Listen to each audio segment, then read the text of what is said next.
want to appreciate the pastorate of this church for the grace and opportunity given unto me that is unworthy, to stand before the congregation and minister this morning. Apostle Paul says, I am the least of the apostle. I bless God for the privilege. I'm not taking it for granted. God bless you all in the name of Jesus. Praise the Lord. Praise the Lord. Okay, let's rise up on our feet. Praise the living Jesus. Shall we close our heads and worship the name of the living God? Let's open our hearts to the heaven. Let's worship the King of Kings, the Lord of Lords. The I am that is I am. The one that has been, the one that is, and the one that will forever be. Let's bow down our hearts to the Lord. There is none holy as the Lord. There is none beside thee. Neither is there any rock like our God. There is none holy. Open your mouth and worship God in the beauty of His holiness. Open your mouth and worship God in the beauty of His holiness. And unless you have other gods to serve, beside thee, Elohim, and there is anywhere like our God. There is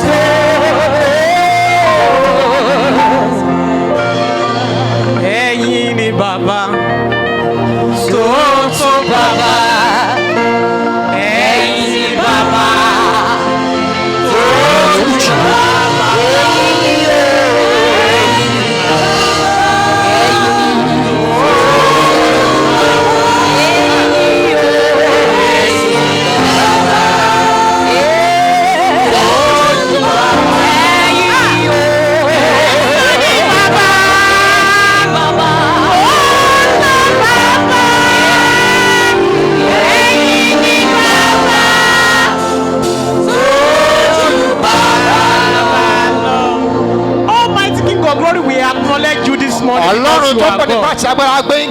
The unchanging one of Israel, we give glory unto your name,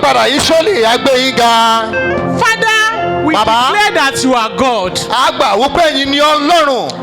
Daddy, we thank you for your faithfulness, Lord. Thank you for your righteousness, Lord. Thank you because you are good. Thank you because you are kind. Thank you because you answer prayer, Lord. Thank you because you are a living God. Oh, thank you because we are not serving a dead God, Lord. Thank you because you are always with us, Lord. Thank you because you feel what we feel, Lord. Lord, we appreciate you for everything, Lord. Father, thank you for the privilege given to me to talk to your people this morning, Lord. Father, I am not taking it for granted, Lord. Daddy, I pray you open heaven this morning, Lord. I pray your people will see you, but they will not see you, Lord. Father, I pray you bring heaven down into our midst, Lord. Father, I pray you touch life. Father, I pray let your word transform this morning, Lord. I pray let your word heal this morning, Lord. Father, let your word do wonders, Lord.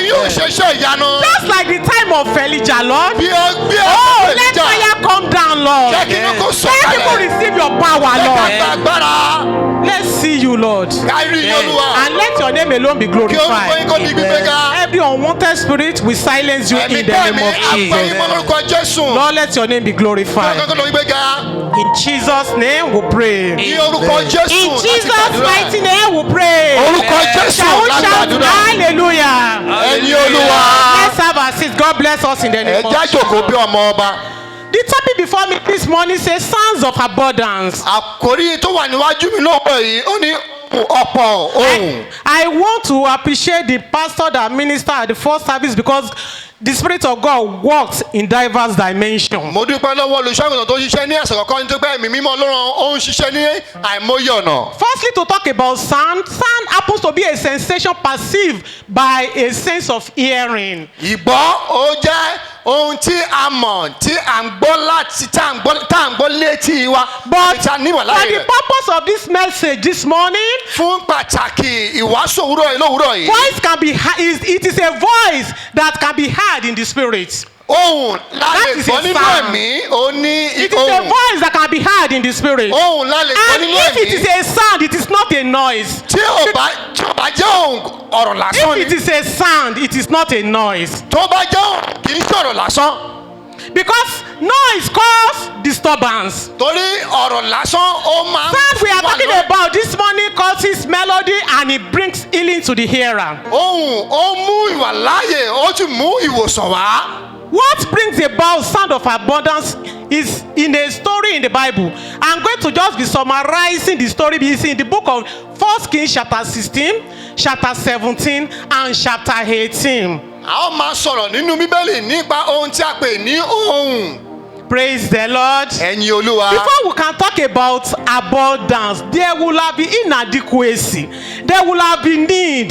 There will have been dryness. There will have been drought. There will have been lack. There will be insufficiency. Ká tó máa sọ̀rọ̀ ní ọ̀pọ̀ yanturu, a ó máa mọ̀ wípé ìyàngbẹ́ ti wà, àìní ti wà, àìní kan ó ti wà káàkiri. Ká tó máa sọ nípa pé ọ̀pọ̀ wà. As I summarize the story, I want the church to just go along with me. Bí a ṣe ń sọ ọ̀rọ̀ ìtàn wọ̀nyí, mo fẹ́ kí àwọn Starting ìjọba from the book of 1 Kings chapter 16, Ìwé àwọn ọba we oníkẹyìn discover that the children of Israel, they are the people of God. àwọn ọmọ Ísírẹ́lì wọ́n jẹ́ ọmọ And Ọlọ́run. God is jealous over them. Ọlọ́run sì jowú lórí They are wọn. the set of people that God brought out of the land of Egypt Àwọn by his own power. àwọn ní Ọlọ́run mú kúrò ní ilẹ̀ Íjíbítì. But during this time, Ní àkókò the kings yìí, that reigned in Israel, you discover that they diverted the eyes of the Israelites from God. àìní bá And they wọn made them to worship Baal. àìní bá wọn wọ́n sì kúrò ní ọ̀dọ̀ Olúwa wọ́n bẹ̀rẹ̀ sí í sin òrìṣà. They started worshiping idols. Wọ́n bẹ̀rẹ̀ sí í sin àwọn Ọlọ́run God was kéékèèké. not happy about this. Ọlọ́run jowú lélẹ́yìí kò dùn sínú rẹ̀. Because of this, Nítorí eléyìí, God used some people to destroy, to cut short the life of the kings that reign. Ọlọ́run ó fi ayé We kúkúrú sí have àwọn kings bàbá tó like wà. Jeroboam that did evil in the sight of the Lord. Àárín ọba Jeroboam tó ṣe ibi níwájú And we Olúwa. have king like that, like Bashan. Àti We ọba have Ìbáṣà. Elan. Ela. We have Omri. We have Àní ọba Simri. Omiri àti Efrimi. Bible recorded it. By the time you get on, please, I want you to go and study that story very well. Tí a bá délé ká lọ kàtàn Bible dáadáa. recorded that they did evil in the sight of the Lord. Bíbélì kọ́ pé wọ́n And ṣe their ibi lives níwájú were being Olúwa. cut short. Àti agé ayé wọn kúrú. Now, Báyìí, we are going to the life of King Ahab. à ń lọ sínú ayé ọba We will báyìí. still go inside the Bible, but because of our time, I just want to make a summary to know the background Orí àkókò wa mú kọ̀ fẹ́ of sọ̀tọ̀ what we kékeré. are dealing with. Àti ohun tí à ń sọ nípa rẹ̀. Omri happens to be a king in Israel, and he gave birth to King Ahab. Omiri ó jẹ́ ọba nílùú Ísírẹ́lì ó sì bí ọmọ kan tá à ń pè ní Ahabu. And Bible recorded it that when Ahab became king, he did evil more than the kings before him. Nígbà Bíbélì sọ pé ìgbà tí bá jọba ó ṣe ibi ju àwọn àtẹ̀wá lọ. And this Ahab now married Jezebel. Ahabu ó fẹ́ Jésébẹ́lì. Jezebel happens to be a daughter of the king of Sidonites. Jésébẹ́lì ó jẹ́ ọmọ The ọba land that Sídónátì. worship Baals and idol. Ọmọ àwọn tí ó ń Now, pè there òòṣà. are three important things that Ahab did. Nǹkan And mẹ́ta ni it Ahabu ṣe. make Ahab to did more evil in the sight of the Lord. And the Lord cannot bear it again. Ọ̀kan mẹ́ta ní báwo ṣe tó fi ṣe ibi níwájú Olúwa. The first thing is that Àkọ́kọ́ he rẹ̀ ni pé- diverted the heart of the children of God away totally from the Lord, and they continue serving Baals. They were serving idols. They were doing a lot of things. They were doing evil in the sight of the Lord. Ó mú gbogbo ọkàn ọmọ ènìyàn ó yí padà sí ọ̀dọ̀ Ọlọ́run. Ó And bẹ̀rẹ̀ sí sí the òrìṣà. second thing at that time is that Ìkejì rẹ̀ ni pé Jezebel, Jezebeli. wife of Ahab, ìyàwó he Ahabu killed all the prophets prophets of God Ó pa gbogbo àwọn òjíṣẹ́ in the Ọlọ́run land. ní ilẹ̀ náà. Then the third thing, Ní ìkẹta bí rẹ̀. we all remember the wall of Jericho Àrántí odi that Jericho. fell down by the power of God during the time of Caleb Tí ó and Joshua. ṣubú ní All this àsìkò story Joshua lù. is in the Bible in the book of 1 Kings chapter 16. Gbogbo ìtàn wọ̀nyí la inú Bíbélì nínú ìwé ọba kìíní. This wall of Jericho was rebuilt during the time of Ahab the king. Àgbo odi Jericho padà ní ayé Áhábù. According to the word of Joshua. Ní bí ọ̀rọ̀ Joshua ṣe ṣẹlẹ̀. And according to that verse of the Bible, 1 Kings chapter 16, verse Ìwé 24, ọba kìíní ẹsẹ̀ Joshua kejìdínlógún. pronounced at that time that anyone that will build that will build again this wall, he will do the foundation with his firstborn, and he will do the roofing with his lastborn, and it was so. Joshua ó sọ̀rọ̀ jáde ó ní pé ẹnikẹ́ni tí ó bá mú odi Jericho padà yóò mọ̀ pẹ̀lú àkọ́bí rẹ̀ yóò sì parí rẹ̀ pẹ̀lú àbígbẹ̀yìn rẹ̀. Before we go into the Bible, before we open our Bible, that book of 1 Kings chapter 16 verse 34 now announced to us that at that time there was a man called Hiel. He was the one that built back the wall of Jericho. Now he did the foundation with his firstborn Abiram, and he did the gate with his lastborn Sigob. Is there. Ọba yìí wọ́n ní ó bẹ̀rẹ̀ ìkẹ́lẹ́ rẹ̀ pẹ̀lú according to the word of Joshua. Wọ́n sì parí rẹ̀ pẹ̀lú. According to the word of Joshua. Gẹ́gẹ́ bí ọ̀rọ̀ Joshua. Now let's open our Bible to the book of 1 Kings chapter 17. Kàṣíbẹ̀lú àṣì ìwé ọba kejì. And I pray this morning. Mo gbàdúrà lówùrọ̀ yìí. As we are going into the word of nínú God, ọ̀rọ̀ Olúwa yìí. the healing power of God will rest upon you in the name of Jesus. The transformation power of God will rest upon you in the name of Jesus. The life present here will be transformed in the name of Jesus. Láyé rẹ̀ yóò wà bí àmì. 1 Kings chapter 17. Ìwé ọba kejì orí kẹtàdínlógún. We will be reading verse 1 there. Àwọn máa ka ẹsẹ̀ kìíní níbẹ̀. And I want to read it together. Kí àwọn Yorùbá kọ́ máa kà á tẹ̀lé wa lọ́kàn wọn. I want everybody to read it together. Kí àwọn Yorùbá kọ́ máa kà á tẹ̀lé wa. Hope we are there. 1 Kings chapter 17 verse 1. 1 to go. And Elijah the Tishbite, who was of the inhabitants of Gilead, said unto Ahab, as the Lord God of Israel liveth, before whom I stand, there shall not be dew nor rain this year, but according to my word. What really happened at this place is that when God now wanted to declare judgment upon the land of Israel, because of all this wickedness, he now rose Elijah up. Elijah happens to be the prophet of God. Now Elijah looked for Ahab. He went to Ahab. He said, because of what you have done in this life, diverting the heart of the children of God from the presence of God, and according to my word, there shall be no rain this year. Even at that time, Elijah did not mention the number of the years. Praise the Lord. Praise the Lord. Praise the Lord. Praise the Lord. That happens to be 1 Kings chapter 17 verse 1. And do you know, according to the word of Elijah, it happened like that. I want to tell you that Elijah is not an angel nor a spirit. I mentioned the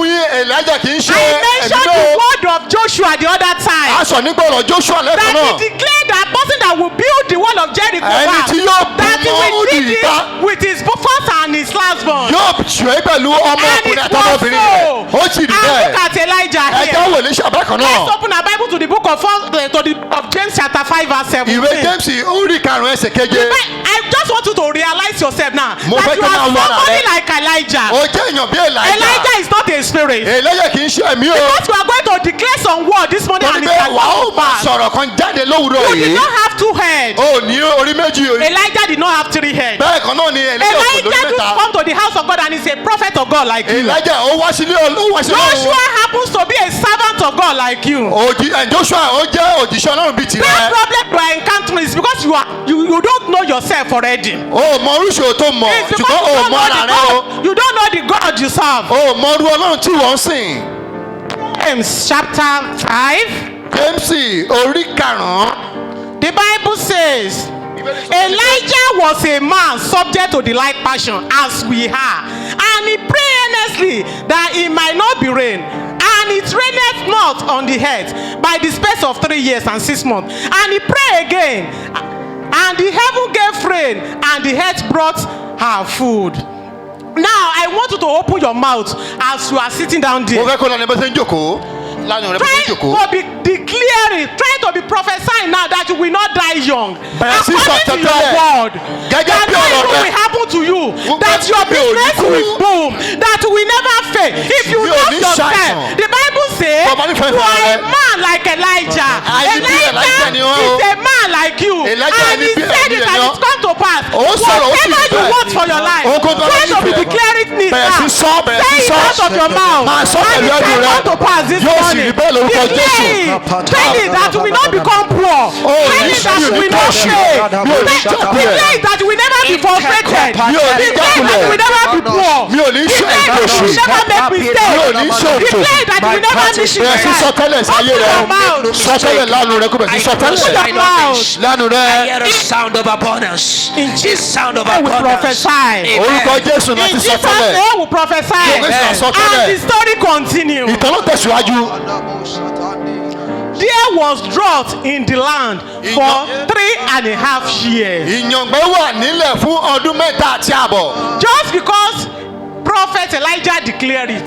Torí pé òṣìṣẹ́ Ọlọ́run prophet ó sọ jáde. Listen to me, people of God. Bọ́mí èèyàn Olúwa. Because God knows that I'm talking about chapter 17 now. Mo sọ nípa ẹsẹ̀ kẹtàlá ìkẹtàdínlógún. Because God knows that there will be drought and things will be hard. Ọlọ́run mọ̀ pé God ìjọba yóò wà. made provision for Elijah. Ọlọ́run ó mú ọgbẹ́ That ẹ̀ṣẹ̀ is dé. three of place we read. Bí bẹ́ẹ̀ ta kà yẹn. He said that Elijah must go to the brooks of Kerith, and he should go and be drinking water from there because God knows that everywhere will be dry. And he make provision through a raven to be feeding Elijah morning and night. Ọlọ́run pèsè fún Elijah And it lọ́sàn-án àti ní was òru. so. Ó sì rí bẹ́ẹ̀. When the brook dried up, Nígbà tí the Lord now ìjọba directed Elijah to sacrifice. Ọlọ́run darí And Elijah the lọ Lord has already sáfẹ́tì. make a provision through Ó a sì widow ti there. pèsè ó ti pèsè sílẹ̀ And let nípa me declare it to you this morning. bọ́mí èèyàn God Ọlọ́run. that made you on the earth is having a provision for you. Ọlọ́run tó dá ọ There is ní ètò fún nobody ọ. on the surface of it. This said that God did not have a provision Kò for. sẹ́ni tí Ọlọ́run ní pèsè But fún what lórílẹ̀-èdè yìí o. happened is that Àwọn tó ṣẹlẹ̀ ni pé we refuse to seek direction. a kọ̀ láti gba ìtàn náà. What happened is that most people did not know where their provisions lie. Àwọn èèyàn mìíràn wọn mọ bí tí ìpèsè You wọn are wà. not born by mistake. A ò No. bí pẹ̀lú àṣìṣe o. Bible says you before you are formed in your mother's hood, the Ká Lord tó bí knows you. a mọ̀ mo ti mọ̀ ọ́. There is a purpose for you coming to this world. Èrèdí wà tó fi wà láyé Because lónìí.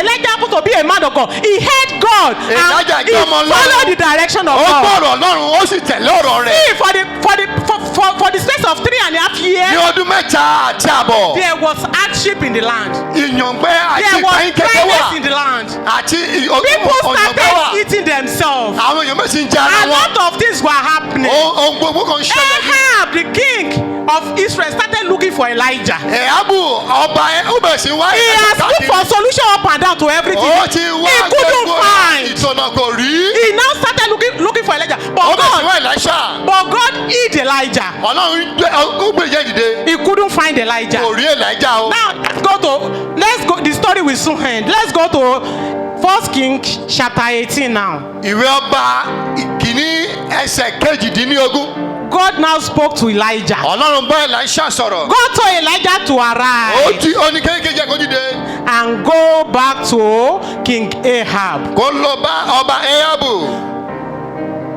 1 Kings chapter 18 verse 1. Ìwé ọba kìíní ẹsẹ̀ kejìdínlógún. And it came to pass after many days that the word of the Lord came to Elijah in the 3rd year, saying, Go, shew thyself unto Ahab, and I will send rain upon the earth. And Elijah went to shew himself unto Ahab, and there was a sore famine in Samaria.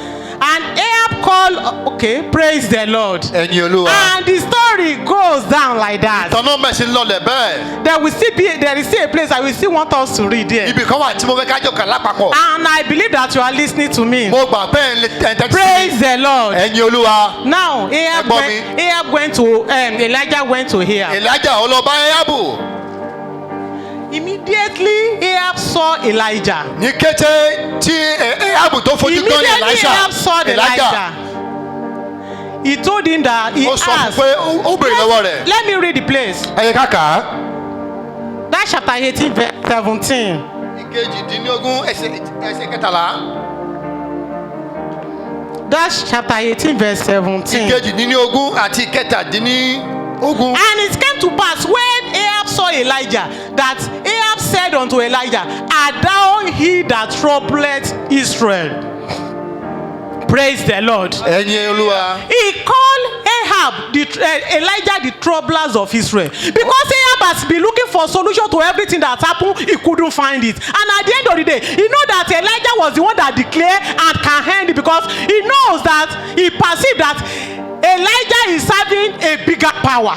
Ó mọ̀ pé Elijah ó ní agbára tó pọ̀ jù. Elijah now answered him that Elijah I am not the troubler of Israel. Èmi ò kì í ṣe ẹni tó ń dàrú iṣẹ́ ìlú o. And your household are the troublers of Israel. Àwọn èèyàn rẹ ni ó ń da Ísírẹ́lì rú. Shut up. About that, just to confirm that, there was a battle. They gathered themselves to the mountain of Carmel. Wọ́n kóra wọn jọ pọ̀ láti lọ sí orí òkè They Kámẹ́lì. now said that any God that answered by fire is the living God. Wọ́n ní Ọlọ́run kóhun tí ó bá dá wa lóhùn ó ní Ọlọ́run wa. In order to cut away the prophet of Baal and every other thing. Ká lè gba Now, olùṣàkúrò. listen to me. Ẹ gbọ́ mi ènìyàn Olúwa. Some messages are packaged there, but because of our time, I will not be mentioning them. Àwọn ọ̀rọ̀ wà níbí ṣùgbọ́n tó lẹ́kọ̀ọ́ wa mi ò lè máa sọ But wọ́n. I pray that the power of Elijah, the power that worked with Elijah that time, come down upon everybody present here.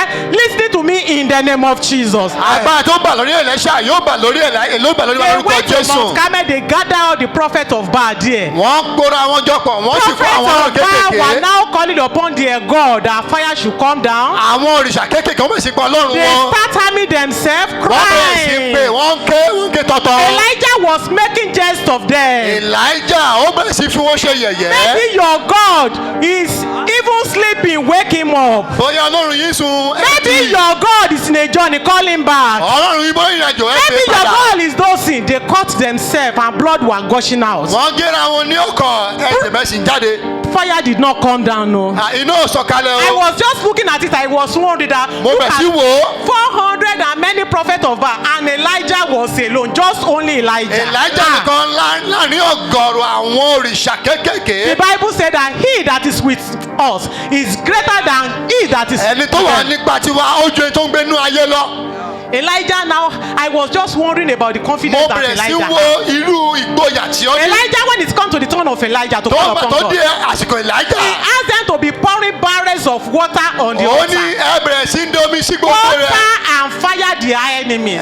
Omi àti náà ta ni wọ́n. Elijah knows the God he was serving. Ọlọ́run Elijah ó mọ irú When Ọlọ́run tó ń they did sìn. everything, Elijah said, Lẹ́yìn God, gbogbo tó ń that ṣe these wá. people will, you know that you are a living God. Màá mọ̀ pé ìwọ Ọlọ́run àwọn káwọn yìí mọ̀ pé ìwọ ni And that I Ọlọ́run. am your prophet. Let Èmi náà sì ni let olùṣọ́ fire rẹ̀. come down. Jẹ́ kí iná The kó Bible sọ̀kalẹ̀. says, Bíbélì sọ pé immediately, ní kété, and immediately, ní kété, fire came down from above. iná sọ̀kalẹ̀ láti òkè wá. Members of the Bible say, the fire licked the water, Iná ó fa omi the náà mú. fire consumed stone, Iná ojú the òkúta. fire licked dust, Iná ojú the fire irúpẹ̀. licked the burnt offering and everything Iná there. ojú gbogbo rẹ̀ pátápátá. That is the power of God that I serve. Èyí ni agbára Ọlọ́run That tẹ́lẹ̀ is the sí. power of God that we serve in Pentecost. Agbára tí a ń sìn níjọ Pentecost The eléyìí. power of God with Elijah, that particular woman, is still available now. Agbára tó wà nípa tẹ̀ lájẹ̀ lọ́gbà And oṣù it àṣìṣọ́ answers síbẹ̀. prayer, it transforms, Ó ń it dáhùn heals, àdúrà. it brings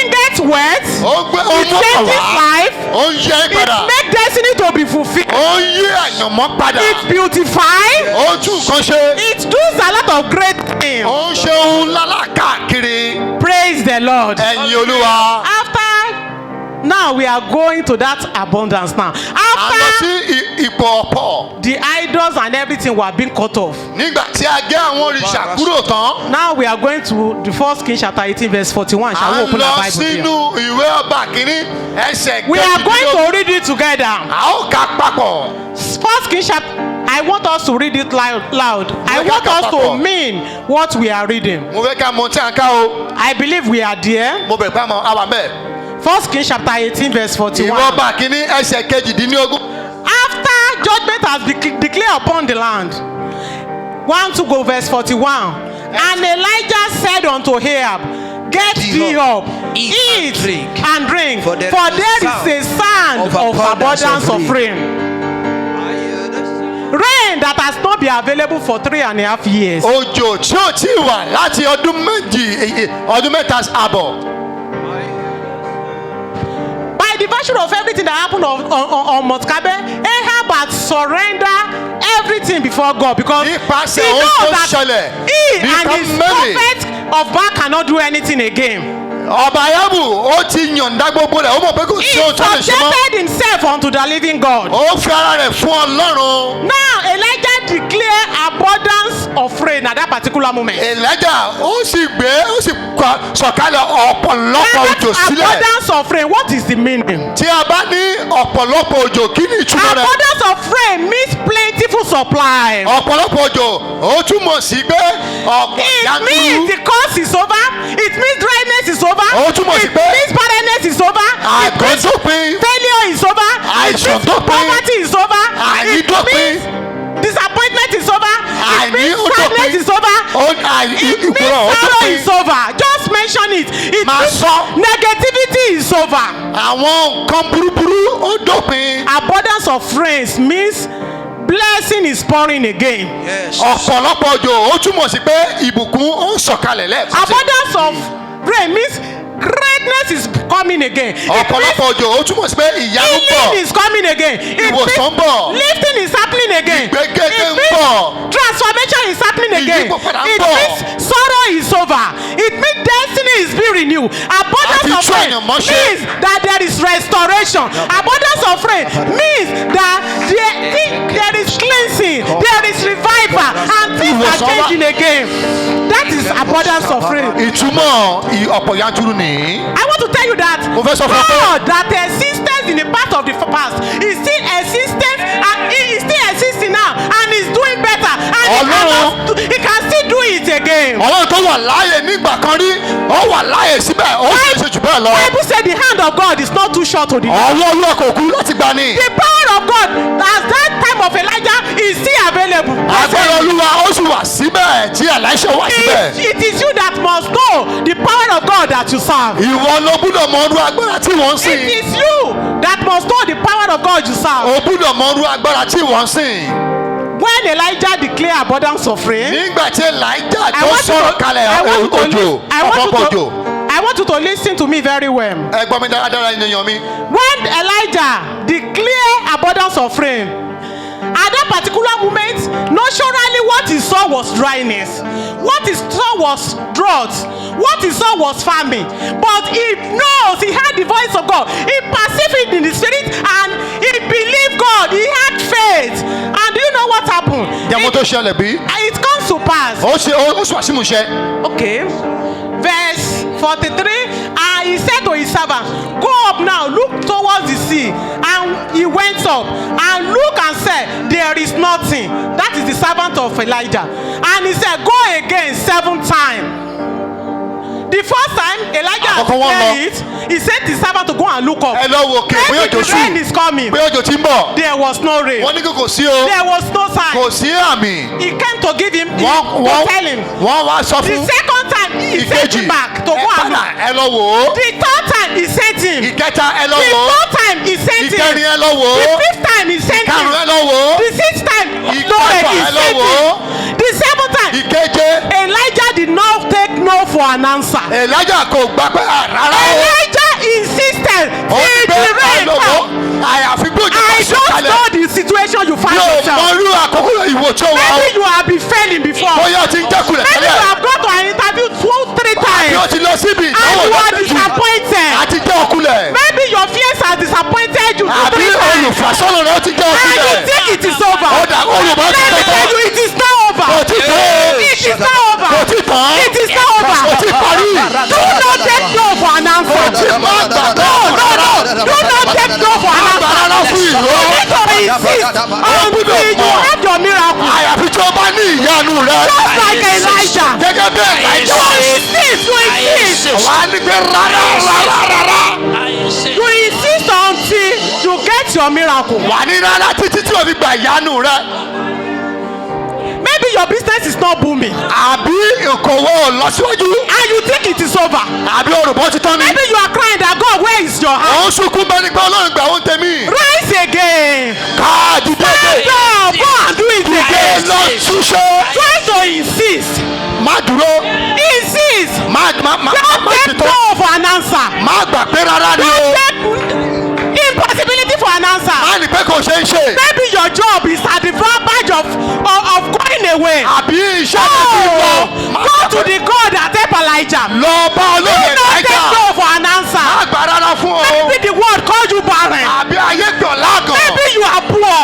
àbí o Maybe you are ṣàlàyé. in the debt. àbí o wà nínú gbèsè. Maybe people think that you are nothing. àbí àwọn èèyàn rò bí o já mọ́ kankan. Don't take no for an answer. má gbà rárá fún wa gẹ́gẹ́ bí o. Insist. má gbà. Insist. gbà á. Insist. má gbà. Insist. má gbà. Insist. àní kò má gbà. Naturally, when Elijah declared the abundance, nígbà tí Elisha he tó did fún not ìyàtúrú. see anything positive. kò rí ohun. He stood on God. ó dúró sí Olúwa. He hoped. ó ní He had ìrètí. faith. ó ní ìgbàgbọ́. Bible said that bíbélì sọ pé. faith is the substance of things hoped for, ìgbàgbọ́ ní evidence of ohun tí things a not retí seen. àti ohun tí a ń retí bọ̀. Please have the faith this ní morning. ìgbàgbọ́ ìlọ́kàn rẹ o. It can still be well with you. ó sì lè dára Oh, fún ọ. you can still bloom again. ó sì lè You dìde can o. still rise again. ó sì lè dìde It o. is possible to make it. ó ṣe é Oh, ṣe ṣe.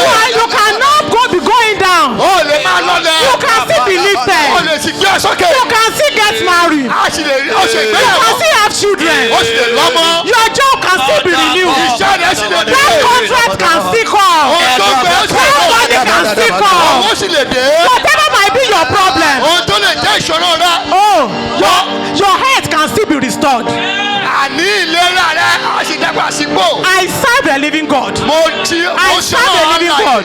mo ṣe I náà serve a láàyè. living mo God. ṣe náà láàyè. I serve a living Àní God. mo ṣe ọlọ́run I serve a láàyè. living God. mo ṣe I ọlọ́run serve láàyè. a living mo God. ṣe ọlọ́run And láàyè. it can still happen again. ó sì lè ṣẹlẹ̀. It can still happen again. àní ó sì lè My ṣẹlẹ̀. God is alive. ọlọ́run mi wà God láàyè. is alive. ọlọ́run mi wà My láàyè. God is alive. ọlọ́run mi wà láàyè. God is doing it now. olúwa ń ṣe báyìí And o. His presence here. ó ń tún ṣe báyìí He's báyìí. changing the life of people. ó ń tún ayé àwọn He's ènìyàn ṣe. transforming the life of people. ó ń tún ayé àwọn ènìyàn ṣe. He's turning things back. ó ń tún ayé ènìyàn ṣe. God is alive. He's alive. ó wà láàyè. Present here. ó wà láàyè wà bí.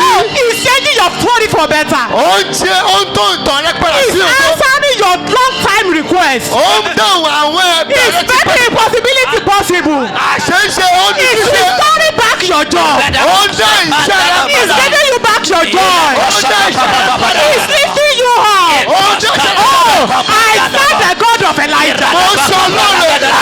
serve the God that can mo answer sọ your prayer. Èlíjà. I serve a living God. mo sọ lọ́rọ̀ tó wà láàyè. I serve a living God. mo sọ lọ́rọ̀ tó wà láàyè. I serve a God that can change situation. mo sọ lọ́rọ̀ tó lè yí ipò padà. mo sọ lọ́rọ̀ tó lè yí ipò padà. I serve a God that can change situation. mo ń sọ lọ́rọ̀ tó ń yí ọkàn padà.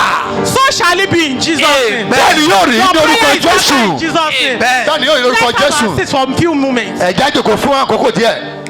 Now, báyìí. what did Elijah base his declaration and his word upon? kí Elijah kí ló sọ̀rọ̀ rẹ̀ kí ló fi dìímù. Why is God answering him? kí ló dé tí Ọlọ́run fi dá lóhùn. What is that power backing up kí ni Elijah? agbára tí ó ń ṣàtìlẹ́yìn Elijah. First thing is the word of God. àkọ́kọ́ ni òní ọ̀rọ̀ Olúwa. That's 1 Kings chapter 18 verse 1. ìwé ọba kìíní ẹsẹ̀ kejìdínlógún. 1 Kings chapter 18 verse ọba 1. kìíní ẹsẹ̀ kejìdínlógún. The word of God. ọ̀rọ̀ Olúwa. And it came to pass after many days that the word of the Lord came to Elijah in the 3rd year, saying, Go, shew thyself unto Ahab, and I will send rain upon the earth. Elijah did not do anything on his own. Everything he's doing is according to the word of God. ó ṣe ní ìtọ̀nà ọ̀rọ̀ Olúwa. Maybe maybe the judgment that is coming upon you is because it is not according to the word of God. ọ̀rọ̀ tí a sọ fún wọn ká ní pé kì í ṣe nípa tí Olúwa ni. Please, starting from now, do everything according to the word of God. máa ṣe ohun gbogbo nípa tọ̀nà Olúwa. The book of Lamentations chapter 3 verse 37 say that who is it that speaketh it, and it came to pass when the Lord has not commanded it. ta ló sọ̀rọ̀ nígbà tí Ọlọ́run ò tí ì sọ. Okay, I don't know any negative word that have been mi ò mọ ọ̀rọ̀ ọ̀dì tá a sọ sí ọ. said against you. bá a ti sọ sí ọ. By the power of the living God. pẹ̀lú agbára wà láàyè. This morning in the name of Jesus. àní apáwọlé lòwúrọ̀ ẹ̀ lórúkọ I Jésù. don't know that negative word that is troubling your head. ọ̀rọ̀ ọ̀dì tó ń gbọ́ ọkọ̀ rẹ lọ́yàn. I don't know that word that is troubling your business. ọ̀rọ̀ ọ̀dì tó ń ga àyùmọ́ rẹ àti iṣẹ́ rẹ láàmú. Mi ìmọ̀ nǹkan tó ti sọ sí ayé ẹ̀ lóru. whatsoever that is speaking to you at night. In the subconscious. orúkọ I jọ. stand upon the word of God. mo dúró lọ́rọ̀ Olúwa. Because the Bible says Ọ̀pọ̀ ọ̀rọ̀ ló sọ that wípé. whatever I declared on ohun earth tí a bá ti sọ shall lórí be ẹ̀. established in a heaven. ó sì fi lè mú ẹ̀ I lọ́rọ̀. command every negativity to be Gbogbo away ọ̀rọ̀ in ìta the ṣoṣo. name of Jesus. àní apáwọlé lórúkọ Jésù. àmín. Let's have our seat. ẹ̀já jòkó. The second thing that Elijah dwell upon ìkejì tí Èlíjà dúró lé lórí. is the will of God. ó ní ọ̀rọ̀ ó ní iṣẹ́ Olúwa. 1 Kings chapter 17, I will be reading verse 1 there. ìwé ọba kìíní ẹsẹ̀ kẹtàdínlógún àmàkà níbí. And Elijah the Tishbite, who was of the inhabitant of Gilead, said unto Ahab, as the Lord God of Israel liveth, before whom I stand, there shall not be dew nor rain this year, but according to my word. He said, before the Lord God of Israel, whom he stand, iwájú Olúwa tí mo dúró. on whom do you stand? iwájú ta ló dúró lé. If you want to succeed in life, you need to stand tó bá on fẹ́ God. là lọ láyé o gbọ́dọ̀ dúró lórí You need Olúwa. to be at the side of God. o gbọ́dọ̀ wà nípa ti Olúwa. He said, ó sọ wípé according to the word of God, the Gẹ́gẹ́ God bí ọ̀rọ̀ of Olúwa. whom I stand. ẹni tí mo dúró lé lórí. Let me tell you that if you go to where the grace of God did not take you to, you might not succeed. tí o bá lọ síbi tí oore ọ̀fẹ́ Ọlọ́run gbé ọ lọ ó ṣeé ṣe kó má ní àṣeyọrí. Let everything you do be according to the will of God. ohunkóhun tó bá máa ṣe jẹ́ kó jẹ́ ìlànà And you are Olúwa. bound to succeed. a sì gba ìwọ yóò sì Every ní àṣeyọrí. declaration that Elijah made gbogbo ọ̀rọ̀ tí Èlíjà sọ is inside God. ó wà nínú It's Olúwa. according to the will of ó God. wà ní ìtọ̀nà Olúwa. Inside ó God. wà nínú Olúwa. And the last thing ìparí rẹ̀ that helped Elijah tó ran Èlíjà lọ́wọ́. is the work of God. iṣẹ́ Olúwa. 1 Kings chapter 18 verse 38. ìrọ́bà kìíní ẹsẹ̀ kejì. And the Bible said the fire of God that came down from above, that is on Mount Carmel, it consumed everything. iná tó sọ̀rọ̀ lórí Kámẹ́lì. Elijah saw the testimony of God. Èlíjà ó rí ẹ̀rí The Olúwa. Bible said that the testimony Bíbélì sọ of God pé is sure. ó ní pé ẹ̀rí Olúwa ó wà He said the síbẹ̀. testimony of God is sure. ẹ̀rí Olúwa ó wà síbẹ̀. I know you might have seen one work of God or wàá the ti other máa in your rí life. iṣẹ́ Olúwa nínú ayé rẹ o. Even by you sleeping and waking up, it's ìwọ a túsùn testimony. àti jíjí lówùúrọ̀ yìí. By you moving down to the church this morning is a wàá sílé testimony. ìjọsìn ó jẹ́ iṣẹ́ Olúwa. I want to tell you that some people mo fẹ́ sọ fún wọn lówùúrọ̀ they are yìí. going somewhere this morning and they are already dead. àwọn kan lọ síbi kan lówùúrọ̀ ìsìnkú wọn What ti you kú. be here is the work of God. wú ìwà tó wà níbí lónìí ọ̀rọ̀ Olúwa ni. says ọ̀rọ̀ náà sọ pé I've never seen a place where fire consumes stone. No. mi ò rí ibi tí iná ti jó Bible said òkúta. that the fire that came down from above, it consumes stone. iná tó sọ̀kalẹ̀ ó jó òkúta. It consumes water. Bible said it leaked the water. ó fa omi mu. And the dust of the ground, àti sand, eruku rẹ̀ ó jó rúkúrúkú. offering. He said it consumed me. ó sì jó ẹbọ náà gúrúgúrú. That is the power of God that I serve. agbára lọ tí mo sì My lè God yí o. can do everything. Ọlọ́run mi lè ṣe My lè yí o. God is unlimited. Ọlọ́run mi kò iṣẹ́ lóun tí wọ́n My dúró. God is the source of all power. Ọlọ́run tí ó ní My gbogbo God nǹkan is ni. the God of all gods. Ọlọ́run àwọn Ó ọlọ́run. ní ọba tó ń gbàdọ̀bálẹ̀ àwọn ọba. The Lord that receives all Ó ní things àrí worship. ìró àlá. The Ó one ní that àdàgbà má never pàrọ̀ òye. The one that never Ó change. is a possible God. Ọlọ́run tí ó ṣe é ṣe. Ó ní Ọlọ́run that we call and he answered by fire. Ọlọ́run tí a ń pè tó ń dẹ́ pẹ̀lú I iná. want you to rise up on your feet this Mo morning. fẹ́ kẹ́lẹ́ lórí ẹsẹ̀ wa lóòrọ̀ yìí. Bible says Ọ̀rọ̀ that sọ wípé he says Elijah make a declaration. Elijah ó sọ tẹ́lẹ̀. It has not happened. Kò tí ì ṣe. Oh, maybe you have gone to the hospital and you said you are having one sickness or the other. O ti lọ sí ilé ìwòsàn, wọ́n ní gbọ́ láìsàn kan. You are now downcasted. O ti lọlẹ̀. I want you to hear this morning. Bọ́ọ̀lù lówùrọ̀ yìí. Abundance of health. Ọ̀pọ̀lọpọ̀. What I want you to hear, because let me tell you one thing before we go to prayer. Bọ́ọ̀mì ká tó gbàdúrà. A lot of things are going on around. Àwọn kan ń ṣẹlẹ̀ káàkiri. There is news of robbery, kidnapping, evil, bad road, that thing cannot be alright again. But in this people are still succeeding. People are still making it. I don't know the one you are hearing. But for me, what I am hearing is a possibility. It's a sign of possibility. It's abundance of good news. I refuse to hear negativity. I refuse to hear impossibility. I refuse to hear sickness. I refuse to hear poverty. I refuse to hear failure. I refuse to hear sorrow. I refuse to hear the disappointment. What I am hearing is good news. And what I will continue to hear is good news. Put your hand on your ear. Tell it to God that my ear will be hearing good news from now on. Pray to God that God say that this year hear the word of God. This year, hear the word of God. I started hearing good news from now. You will only be hearing abundance. I hear good news. We will not hear negativity. Hold your ear. Talk to your ear. Train your ear. Tell your ear. To refuse to hear negativity from now on. The Bible says that the poor shall not cease from the land. That is the word of God.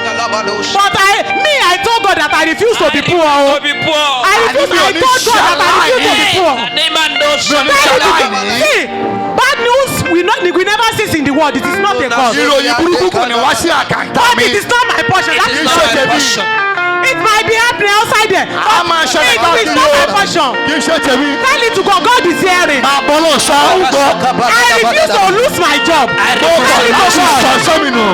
hear good news. I refuse to fail. Tell it to God. I hear good news. I hear good news. I refuse to get I hear good news. I hear good news. I hear good news. Ekopata shabarabala. I hear good news. I hear good news. I hear good news. God answer by fire. Is my God. Is my God. Is my God. I hear good news. I see good news. I hear the sound of abundance. I hear the sound of abundance. I hear the sound of abundance. I hear the sound of abundance. I hear the sound of abundance. Jesus' mighty name we pray.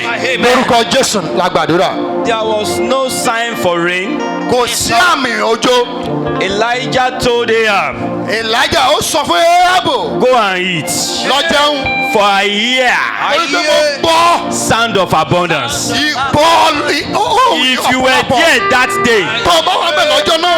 you will advise King Ahab to kill Elijah. Wàá ní pé kí ọba Ahabu kó pa Elijah. Because there was nothing that tells us there will be rain. Torí kò sóhun tí ó máa sọ fún pé òjò yóò rọ̀. There was nothing pointing to the fact that rain will fall. Kò sí àmì bẹ́ẹ̀ ni pé òjò máa rọ̀. And he asked Ahab to go and eat and drink. Ó ní kí Ahabu kó lọ jẹ kó lọ máa mú. If you are there that day, tó bá wà bẹ́ẹ̀ lọ́jọ́ náà. when that young man went outside to look out for rain for the first time, ní ìgbà tí arákùnrin tó lọ wojú ọ̀run fún òjò. that sister will have said, I told you. Mi ò sọ fún ẹni. That man is a deceiver. Arákùnrin yẹn olùtọ́jú. If you are there that day, tó bá bẹ́ẹ̀ lọ́jọ́ the náà. second time the man went, ẹ̀kẹ́ ìtàlákùnrin náà lọ. nothing. Kò sọ kankan. The third time, nothing. Kò sí kankan. At the fifth time, Títí dé you karùn-ún. will be so mad at Elijah. Àní pé You will have called Elijah different name. wàá máa pè lẹ́yìn orúkọ How kórúkọ. can this man be saying I hear a sound? Báwo lè máa sọ pé mo gbọ́? How can this man be saying a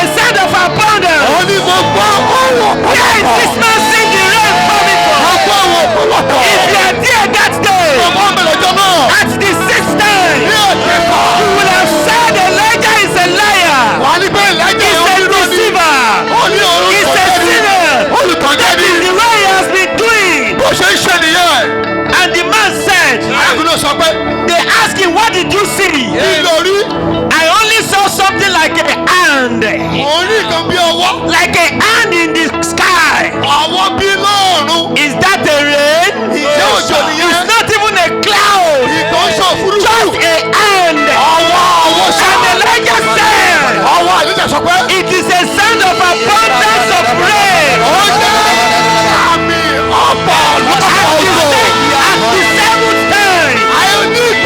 At the seventh time, when everything looks impossible, when everything seems to be so blind, at the seventh time, the rain started falling. I don't know the number of years you have been waiting for God. I don't know the number of years you have been waiting for good news. I don't know the number of days you have been applying for that place. I don't know the number of years you have been waiting for money. I don't know the doctor's report you are holding.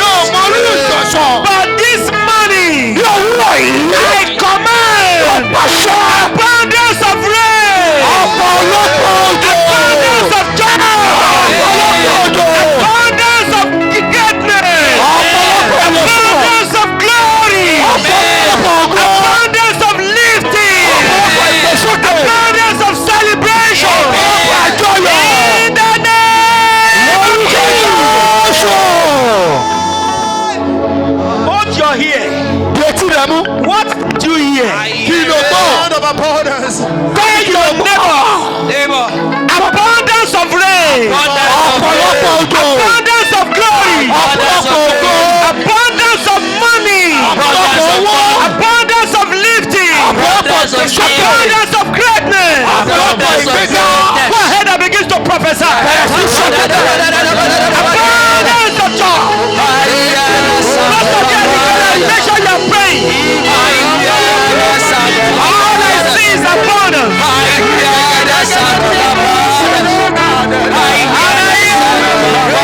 Abundance of money. Abundance of glory. Abundance of lifting. And abundance of glory. Abundance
Hear me. Tommy. As we close this service, Bá a ṣe parí sí. this is the mandate that the Lord has given to me. Ìwà tí ó tó fún mi lélẹ́yìí. That before the year 2022, Kí òpin 2022 tó dé. 221 of you will celebrate. Amen. Are you in the number? Ìjọ wà lára wa. 221 individual here. Ìgbà ó lé ogún lẹ́kọ̀ọ́lá. Somebody wants to hijack it by faith. Ẹnìkan fẹ́ gbà á pẹ̀lú ìgbàgbọ́.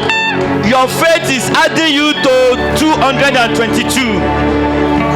In this year 2022, Nínú ọdún 2022. 222 of you Ìgbà ó lé ogún lé will méjì. declare multiple celebrations. Ọ̀pọ̀lọpọ̀ àjọyọ̀. Elijah told Ahab, Elijah ó sọ fún Áhábù. cry no more, Má sunkún mọ́. worry no more.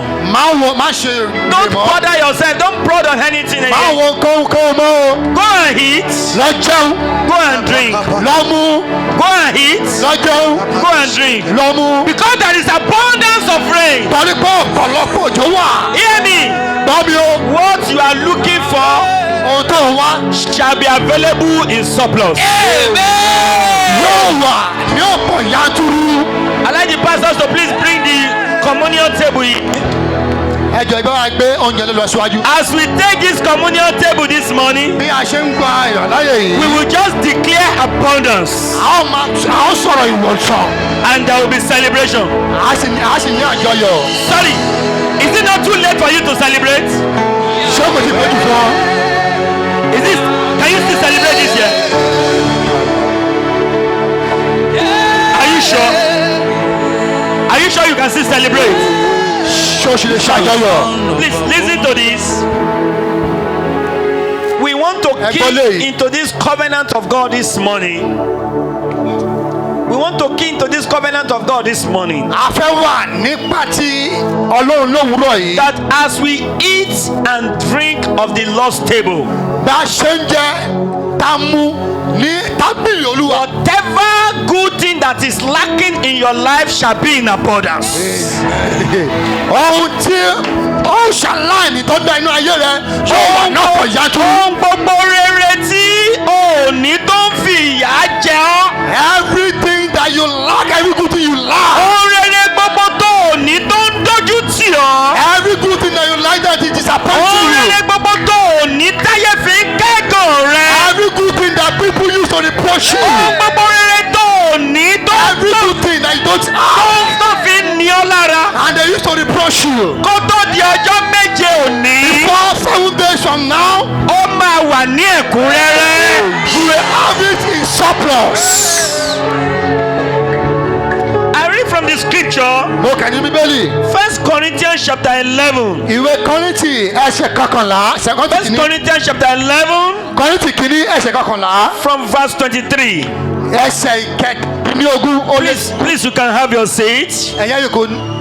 For I have received of the Lord that which was also delivered unto you, that the Lord Jesus, the same night in which he was betrayed, took bread, and when he had given thanks, this is verse 24, and when he had given thanks, he brake it and said, take, eat, this is my body, which is broken for you.